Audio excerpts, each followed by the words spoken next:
Gente, é sabido que na eletrostática, né, no conceito de física elétrica, que cargas de sinais iguais vai haver uma repulsão entre essas cargas, ou seja, duas cargas negativas tendem a ficar uma cada vez mais afastadas uma da outra, duas cargas positivas acontece o mesmo, e quando temos cargas, né, objetos carregados com cargas opostas, né, um positivo e outro negativo, a tendência é que os objetos tendem a se aproximar, a ter uma atração entre eles. Só que não tem lógica falar de atração ou repulsão se a gente não justificar isso pela ação de uma força no sistema. Então a gente sabe lá das leis de Newton que o que pode modificar o estado de repouso ou movimento de um objeto é a ação de uma força. Então o lance de atrair a algo ou ser repelido de algo é porque existe uma força atuando entre os objetos, tá?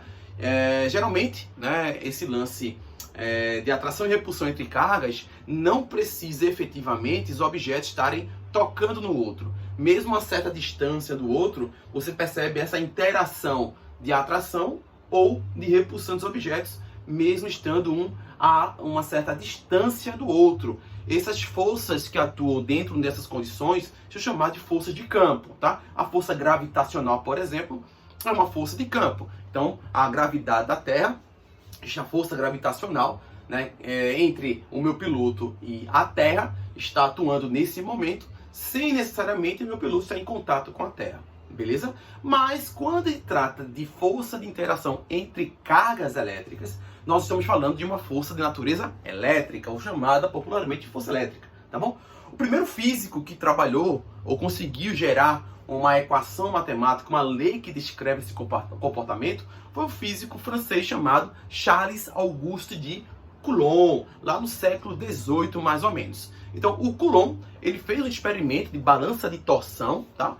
Ele conseguiu confeccionar esse experimento. Até depois de muitos anos, os outros cientistas tentaram refazer esse experimento do Coulomb e não conseguiram o mesmo resultado magnífico que o Coulomb conseguiu, com um experimento bem simples, tentar descrever um comportamento sobre cargas elétricas. Ele utilizou como base as leis de Newton, né, a mecânica newtoniana. Então, segundo o Coulomb, o que acontece? Se temos, vamos supor que tenhamos duas cargas, tá bom? Uma carga carregada positivamente, certo?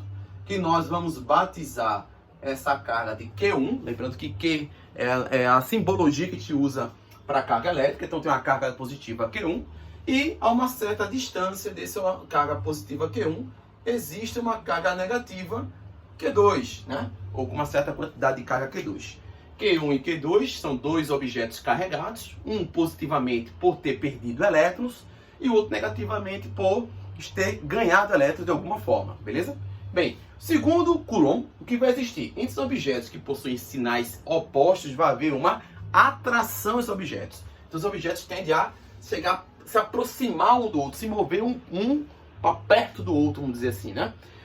Isso vai estar acontecendo porque a proximidade desses objetos carregados vai gerar uma força tanto em um como também no outro, né? Essa força vai tentar aproximar esses objetos.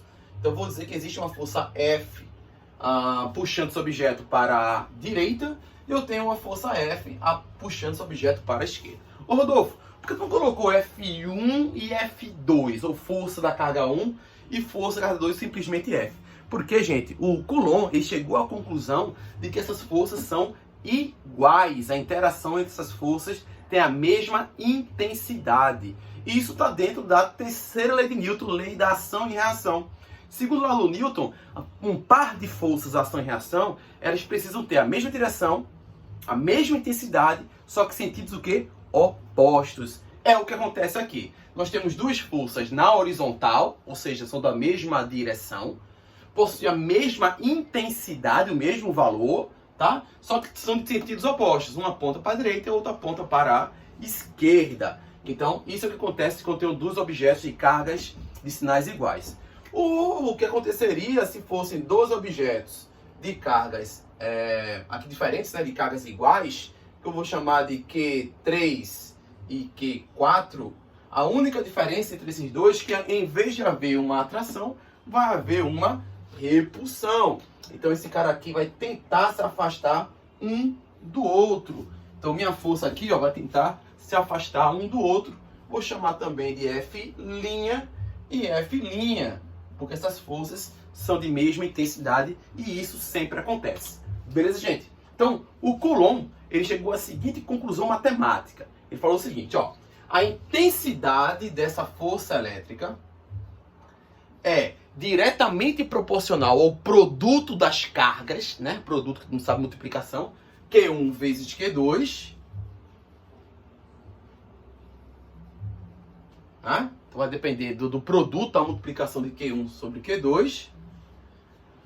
E inversamente proporcional à distância entre essas cargas. Então, essas cargas vão estar a uma certa distância uma da outra e vai ser inversamente proporcional à distância ao quadrado, né, entre as cargas envolvidas. Ou seja, quanto mais próximas essas cargas estiverem uma da outra, maior é a intensidade das forças que vai atuar entre essas cargas. Quanto mais afastadas uma da outra, menos uma vai sentir a presença da outra. É como se fosse a força gravitacional também. Quanto você mais longe da Terra, do planeta Terra, menos você sofre o efeito da força gravitacional. Então, quanto maior a distância dos objetos, menor é a interação, menor é a intensidade da força no fator quadrado, tá bom? Como isso aqui é uma relação de proporcionalidade, então a gente precisa colocar aí uma chamada constante de proporcionalidade, que o Coulomb chamou de K, né? De K. Esse K recebe o nome de constante eletrostática do meio. O que é meio, Rodolfo? É a região onde estão as cargas elétricas. Essas cargas elétricas podem estar, você pode estar fazendo um experimento dessas cargas elétricas no ar, né? Ou no vácuo, ou dentro da água, ou dentro da gasolina, enfim. Existem várias possibilidades, tá? Então, o valor de K vai depender do meio que esses objetos estão imersos, né, dentro, né? Geralmente, nos problemas, esse meio é o vácuo, tá bom? Então, a gente diz o seguinte, ó. A constante eletrostática do vácuo, do meio vácuo, vale 9 vezes 10 elevado a 9 newtons metro quadrado por Coulomb ao quadrado. Rodolfo, o que isso quer dizer? Quer dizer, gente, que todas as vezes que você for utilizar essa equação matemática, no lugar de K, você vai usar o quê? 9 vezes 10 a 9. Você substitui para resolver o teu problema, beleza? Lembrando que o valor de K aqui, ó, tá em Newton, é porque a força é medida em newtons. Tá em metro, porque a distância deve estar em metro. Então, se o problema der em centímetros, vai ter que transformar para metro, tá bom? E Coulomb é as unidades das cargas, tá bom? Então, 9 vezes 10 a nona é a constante eletrostática do vácuo. Então, se o problema disser que as cargas elétricas são imersas no vácuo, então você pode usar. Se estiver imerso em outra região, em outro meio, é obrigatório a questão dar esse valor para vocês. Tá bom, gente? Então tá aqui essa equação matemática que rege a intensidade da força elétrica entre objetos que possuem carga elétrica. Isso aqui é chamado de lei de Coulomb, tá? A famosa lei de Coulomb da eletrostática, né? Lembrando também que, vamos fazer um formalismo mais matemática mais apurado, a gente vai afirmar que os valores dessas cargas elétricas, quando você substituir aqui na fórmula, tem que estar em módulo. O que quer dizer em módulo? Quer dizer que, se o valor da carga é negativo, mais menos 3, por exemplo, você vem aqui na hora de calcular a força, você coloca 3 positivo. Então, independente do sinal da carga, o valor que você vai colocar aqui e aqui é o sinal sempre positivo. Sempre positivo. Ô, Rodolfo, então, para que saber se a carga é positiva ou negativa? O interessante para saber se a carga é positiva ou negativa é para saber se vai haver uma atração ou uma repulsão.